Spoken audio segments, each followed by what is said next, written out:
Okay. Equifax. It has been a heck of a week in cybersecurity.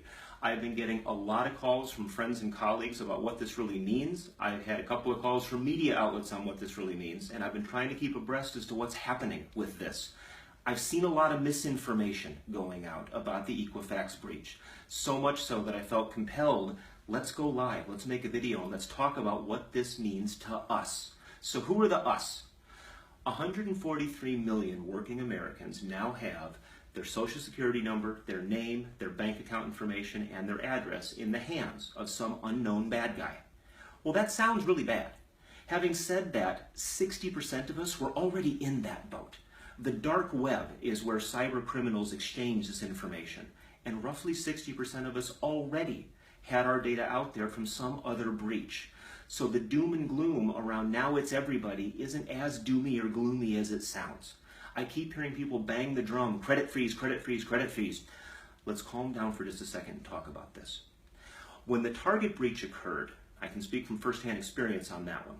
The way that it was found is that this information, the credit card numbers, were going to the dark web, and people were seeing that the common source where they were recently used was Target. Exact same thing with Home Depot. When the Home Depot breach took place, the credit card information was ending up on the dark web, and the banks that issue that could see the common denominator were people recently having used their credit cards at Home Depot. Now let's talk about the Anthem breach. That was the healthcare company that lost 20% of the medical records of the entire country. That information's never been seen on the dark web. Let's talk about the U.S. government's Office of Personnel Management that was breached in 2015. That was done by the Chinese. They have a Chinese national that has been arrested recently for that. So the attribution is no longer we think it was this person or that person. That information has never been seen on the dark web. What's the difference? With the Equifax breach, the information we currently have is that they found the bad guys doing bad things on the systems. The data has not been seen out on the dark web. And I've seen some articles saying it's going to happen soon. I'm not too sure of that. I'm not at all. Let's take this to its logical conclusion. If I want to profit from something monetarily, I want to steal something that I can do a quick turnaround, a quick fix. I want to be able to make money. This data, you can use it to try to impersonate other people, but 60% of us already had it out there.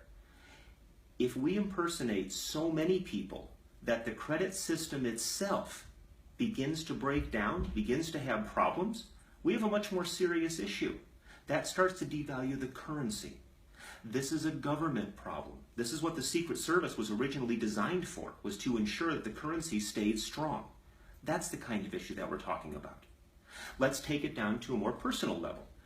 If 100 million people try to put a credit freeze on their account right now, well, the system isn't designed to handle that kind of load. It would be like every car in the country getting on the road right now, and no one could go anywhere. So no one could get credit. And that would really slow down the economy.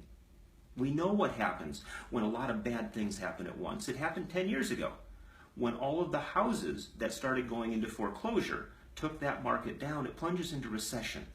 A credit freeze isn't the answer here. What I think we should do is this. It's critically important that we monitor our credit. If you have a credit card, almost every credit card company now will send you an alert to your smartphone the moment that a transaction is made on your credit card.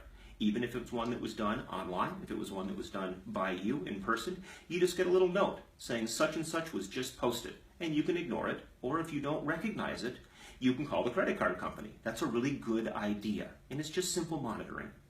The other two big companies besides Equifax that contain all this data about your credit history, about your financial background, go to them and periodically monitor your credit score. See whether or not new accounts were opened up. That's a good idea. But those were good ideas before the breach. What I think's happening here is one of two things.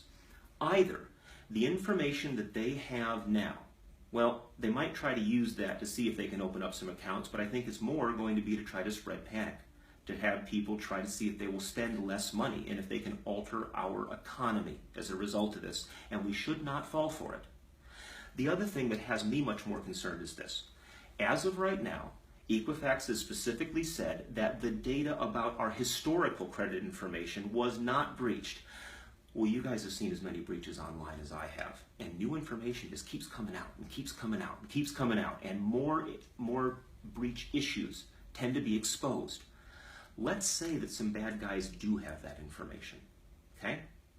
If I want to be a really, really good government at espionage, here's what I would do. We have 143 million people's credit history. Let's say that 50,000 of them, 100,000 of them, have had really good history for a really long time, and the last few months or the last few years, things are taking a significant turn for the worse.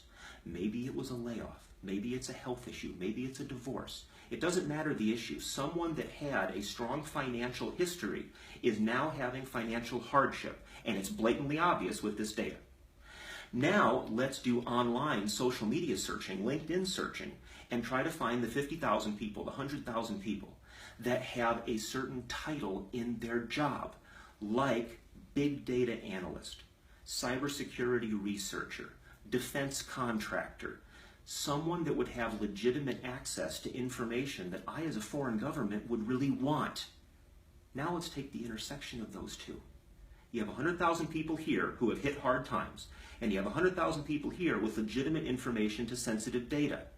And if you try to find the intersection of those two, you might find the 500 people who might take your bribe of $50,000 to give up that sensitive information. You might find people that are going to be in vulnerable situations. That's the real fear here.